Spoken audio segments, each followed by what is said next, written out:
Selamat pagi Bapak Ibu dan saudara yang kasih Tuhan. Mari kita memulai akhir pekan kita dengan terlebih dahulu membaca firman Tuhan di kitab Esra pasal 9. Sesudah semuanya itu terlaksana, datanglah para pemuka mendekati aku dan berkata, orang-orang Israel awam, para imam dan orang-orang Lewi tidak memisahkan diri dari penduduk negeri dengan segala kekejiannya, yakni dari orang Kanaan, orang Het, orang Feris, orang Yebus, orang Amon, orang Moab, orang Mesir, dan orang Amori. Karena mereka telah mengambil istri dari antara anak perempuan orang-orang itu untuk diri sendiri dan untuk anak-anak mereka, sehingga bercampurlah benih yang kudus dengan penduduk negeri. Bahkan para pemuka dan penguasalah yang terlebih dahulu melakukan perbuatan tidak setia itu. Ketika aku mendengar perkataan itu, maka aku mengoyakkan pakaianku dan jubahku, dan aku mencabut rambut kepalaku dan janggutku, dan duduklah aku tertegun. Lalu berkumpullah kepadaku semua orang yang gemetar karena firman Allah Israel, oleh sebab perbuatan tidak setia orang-orang buangan itu. Tetapi aku tetap duduk tertegun sampai korban petang. Pada waktu korban petang bangkitlah aku dan berhenti menyiksa diriku.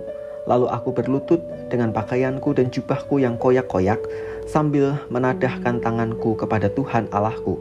Dan kataku, ya Allahku, aku malu dan mendapat celaka, sehingga tidak berani menengadahkan mukaku kepadamu, ya Allahku. Karena dosa kami telah menumpuk mengatasi kepala kami, dan kesalahan kami telah membumbung ke langit. Dari zaman nenek moyang kami sampai hari ini kesalahan kami besar. Dan oleh karena dosa kami, maka kami sekalian dengan raja-raja dan imam-imam kami diserahkan ke dalam tangan raja-raja negeri, ke dalam kuasa pedang, ke dalam penawanan dan penjarahan, dan penghinaan di depan umum, seperti yang terjadi sekarang ini. Dan sekarang baru saja kami alami kasih karunia daripada Tuhan Allah kami, yang meninggalkan pada kami orang-orang yang terluput, dan memberi kami tempat menetap di tempatnya yang kudus, sehingga Allah kami membuat mata kami bercahaya, dan memberi kami sedikit kelegaan di dalam perbudakan kami. Karena sungguh pun kami menjadi budak, tetapi di dalam perbudakan itu kami tidak ditinggalkan Allah kami. Ia membuat kami disayangi oleh raja-raja negeri Persia, sehingga kami mendapat kelegaan untuk membangun rumah Allah kami dan menegakkan kembali reruntuhannya, dan diberi tembok pelindung di Yehuda dan di Yerusalem. Tetapi sekarang ya Allah kami, apa yang akan kami katakan sesudah semuanya itu, karena kami telah meninggalkan perintah-Mu, yang Kau perintahkan dengan perantaraan hamba-hambamu, para nabi itu, dengan berfirman, negeri yang kamu masuki untuk diduduki adalah negeri yang cemar, oleh karena kecemaran penduduk negeri, yakni oleh karena kekejian yang mereka lakukan, dengan segala kenajisan mereka di segenap negeri itu, dan dari ujung ke ujung. Jadi sekarang janganlah kamu memberikan anak-anak perempuanmu kepada anak lelaki mereka, atau mengambil anak-anak perempuan mereka untuk anak-anak lelakimu. Janganlah kamu mengikhtiarkan kesejahteraan dan kebahagiaan mereka untuk selama-lamanya, supaya kamu menjadi kuat, mengecap hasil tanah yang baik, dan mewariskan tanah itu kepada anak-anakmu untuk selama-lamanya. Sesudah semua yang kami alami oleh sebab perbuatan kami yang jahat, dan oleh sebab kesalahan kami yang besar, sedangkan Engkau ya Allah kami tidak menghukum setimpal dengan dosa kami, dan masih mengaruniakan kepada kami orang-orang yang terluput sebanyak ini, masakan kami kembali melanggar perintah-Mu dan kawin-mengawin dengan bangsa-bangsa yang keji ini? Tidakkah Engkau akan murka kepada kami sampai kami habis binasa, sehingga tidak ada yang tinggal hidup atau terluput? Ya Tuhan Allah Israel, Engkau maha benar, sebab kami masih dibiarkan tinggal sebagai orang-orang yang terluput, seperti yang terjadi sekarang ini. Lihatlah, kami menghadap hadirat-Mu dengan kesalahan kami, bahwasanya dalam keadaan demikian tidak mungkin orang tahan berdiri di hadapan-Mu. Belajar berempati. Setelah pembangunan Bait Allah di Yerusalem terselesaikan, Esra mendapatkan laporan bahwa sebagian umat ternyata melakukan pernikahan dengan penduduk asli wilayah masing-masing. Tindakan tersebut pada dasarnya telah melanggar firman Tuhan, karena Tuhan melarang umatnya untuk bergaul, apalagi menikah dengan penduduk asli, sejak sebelum bangsa Israel memasuki tanah perjanjian.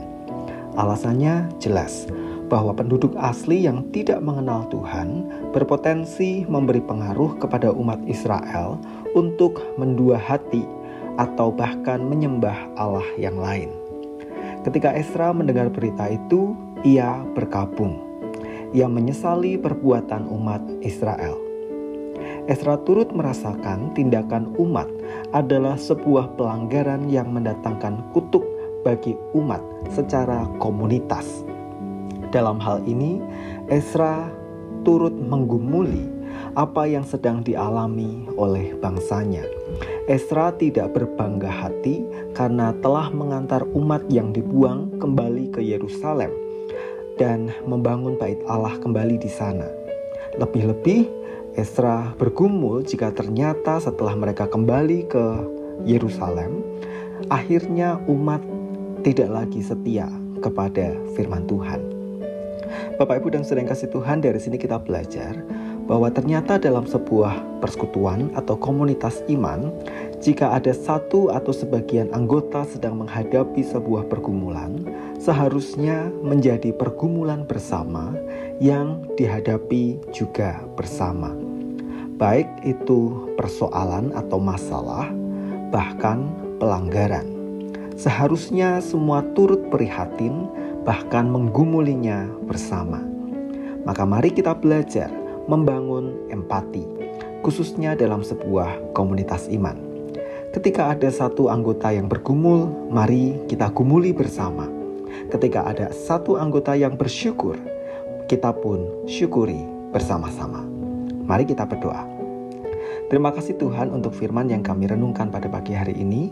Tolong kami untuk menjadi pribadi dan komunitas yang saling berempati di tengah dinamika pergumulan yang terjadi. Sehingga kami turut membangun sebuah komunitas yang saling mengasihi dan juga saling mengingatkan, memotivasi, menasehati untuk hidup benar di hadapan Tuhan. Kami menyerahkan aktivitas kami sepanjang hari ini. Mohon Tuhan memberkati. Di dalam nama Tuhan kami Yesus Kristus kami berdoa. Amin.